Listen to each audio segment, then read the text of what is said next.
people in the audience. Thank you to most of you, and then fuck you to that one guy. Yeah, you know who it is. Yeah, is Peter Safran here? We'd love to bring Peter Safran up as well, our producer. Come on up. Peter's obviously a legendary producer, and we love him, and here he is.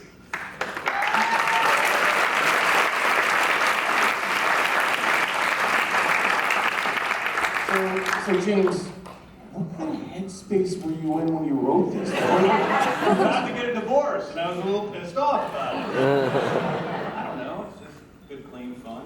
It was, I wrote this on my Facebook page today, but it really is true that I was asleep one morning and I had this dream, which was the trailer to this movie. And it was basically, a group of people in an office in a faraway land, and a voice came over the loudspeaker at the beginning of the day, and it said, in the next half hour, you have to kill 2 people or 4 of you will be killed. And then right after that, all these doors slammed up around the building, and then was the rest of the trailer with a bunch of people killing each other. And I'm like, I woke up and I'm like, well, I have to see that movie, so I kind of see what happened next, and that's what happened next.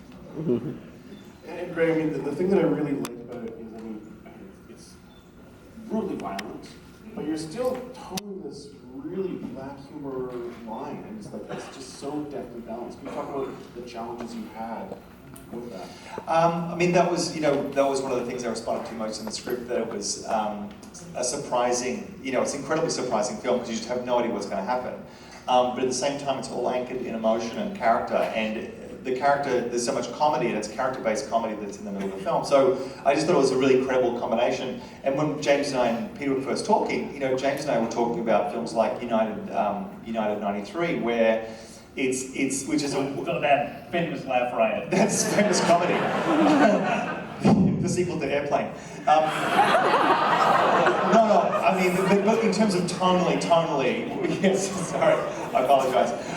In terms of the realism we wanted, obviously ours is a little more humor, but we wanted that level of kind of intense realism and a kind of suspenseful kind of quality to it like that. So the film kind of had to walk on those lines to work, and obviously it relied on incredible actors, Tony Goldwyn. Yes. Oh my God, right. Such a powerhouse. Yes. And you picked really great, there are those faces you recognize them, really kind of established character actors. Can you talk about the casting process? Yes, it was fairly organic, and basically as soon as we got going, we just started Names to put all my friends in the movie. Yeah, pretty much. Just emails. How about Michael Rooker? How about Sean? Valentine, Brent Sexton, these are all Greg Henry, Michael Rooker, these are all my... I didn't know John Gallagher. Yeah, I didn't know John Gallagher, but I had auditioned John Gallagher for the role of Peter Quill in Guardians of the Galaxy. And even though John wasn't right for that role, it was probably the best audition I had ever seen in my entire life. And I'm like, I have to work with this guy someday, no matter what. And then you brought along Tony, who I've become good friends with, and put in a small role in Guardians of the Galaxy Volume 2. So it was just it happened really quickly and organic. And it was massively helped by having that almost ensemble group of people who kind of made the shooting of the film like working with a kind of extended family, because everybody knew each other. We're all in Colombia, in Bogota. And so it kind of gave an ensemble theatre feel to the actual making of the film, which was great. Yeah, it was immensely fun to make this movie, which I think helped for a lot of the scenes that are incredibly intense, particularly the sort of central execution scene in that's kind of in the middle of the movie. But that scene, which is horrifying. And I remember reading the script and reading that scene and being like, this is really hard. It was hard to read, actually. But it was great to work with so many friends and people that I'd become friends with, and it made it special. And I think the other thing about shooting a film like this is that it's almost like the darker material. For me anyway, I don't know about you, James, but the darker the material is, the kind of more fun it tends to be on set, because you've got to keep it light to actually be able to do it. So I recall, even though those scenes are horrifying and thrillingly disturbing, it was quite a bit of fun. Yes, it was. There was a lot of gags, and you know, when you're walking, sliding around in fake blood all day and stuff, it's just ridiculous. It's ridiculous, but obviously the impact is different when you see it. You know, it is a dark movie. There's no doubt about it. But I think at the same time, one of the things that we talked about from the beginning was that the characters we had to like the characters and care about the characters, and you know, all of the characters, despite their faults, have some. I mean, Wendell's a bit of a piece of shit, but besides Wendell, they all have their points of view, and none of them are evil characters. Bearded guy's evil too. Who is? Ben Davis. Ben Davis, That's the bearded guy. yeah, he's the bearded man, he's a son of a bitch. But those two guys. And you know, they're all, you know, I mean, even Barry Norris, the Tony Goldwyn character, like, I understand that character. He made a choice. That's not, and I wouldn't call it may be evil in the end, but he's not an evil person. And to be able to allow those characters and that affection for each other to play out in the movie is both kind of what makes it darker if you care about those characters, because then we're seeing people who care about slaughter. But it's also, I think, the thing that allows them to be somewhat alive, and it stands, you know, apart from some other dark films. And I think, you know, humanizing all the points of view was crucial, so that it wasn't saying, here are the bad. I mean, obviously there's kind of bad guys and good guys, but ultimately the movie is kind of a discussion of different points of view of how to handle a situation. And each of those actors had to actually not be judged. Like the storytelling is important. It doesn't actually say bad, good. They're all valid points of view of how to react to an insane situation. And the actors kind of were able to, you know, walk that line. And kudos for being able to kind of really identify each one of those characters and like kind of imbue them with a personality. Like where I was like, okay, that guy, like that's a lot to kind of handle and manage and pull it all off. Audience, what have we got here? Yes. Here, hold on, I gotta pass this to you. David McCollum's question. I noticed that of all the characters that have ever been killed as Michael Rooker, okay, he had the gentlest, earliest, kind of more surprising death. He's very gentle in the movie. In right? comparison. Very sweet. I think he said gentlest death. Gentlest death, because usually he's splattered all over the Right. place, or somebody's like shooting him 50,000 times with a large caliber weapon.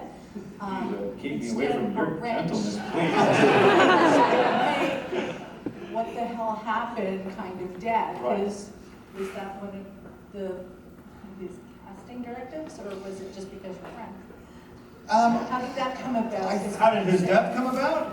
How did you decide that that's how he was going to go? Well, he took that. I mean, I offered him the role of Bud, and that was what it was. I mean, it was like with my friends. I really offered them the roles that they were able to. With Sean, I gave Sean the script. I'm like, who interests you? Because there was like 2 or 3 roles in the movie that we thought would be good for Sean, and he's like, I want to play Martin. You know? Yeah.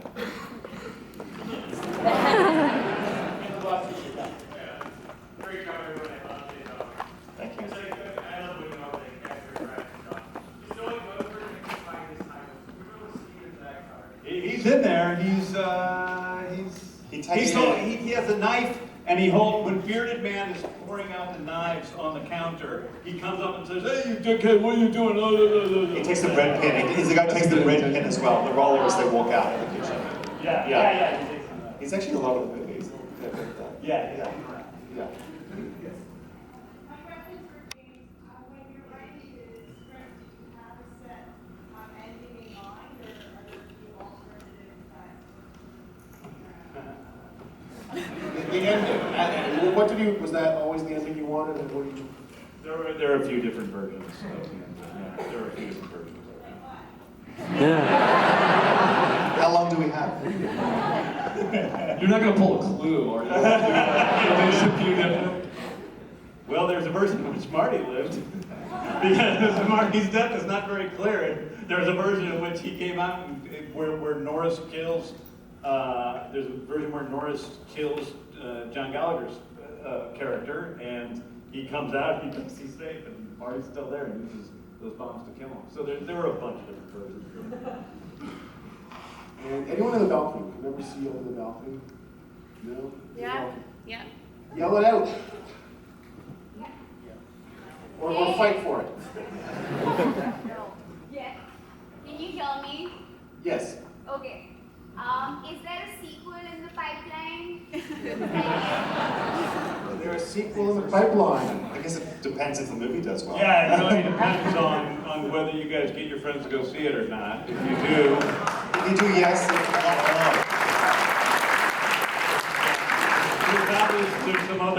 there's some other bad things that are about to happen in a second right after this. So it would be great fun to tell that story. I mean, It's up to you. Don't fuck it up.